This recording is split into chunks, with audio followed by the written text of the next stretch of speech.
Hey guys, and welcome back to this channel. In this video, I will be showing you guys how you can crop a video on the CapCut application. So you're going to want to open up a video, and to crop it, you're just going to select the video and you are going to find edit.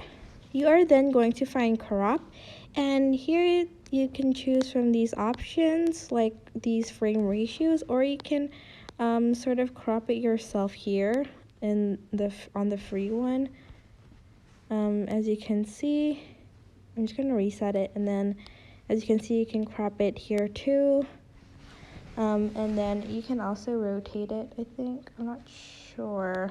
I don't think you can, but I'm just going to choose this one, and once I'm done, I'm just going to press the check mark button, and that's it. You can also change the sort of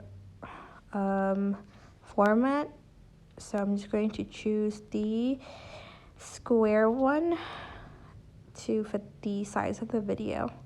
And that is basically it. I hope this tutorial was helpful for you guys. Don't forget to like, comment, share, and also subscribe to this channel if you haven't done that. If you have any questions, just leave it in the comment section down below, and I will try my best to answer them all. Thank you so much for watching. Bye.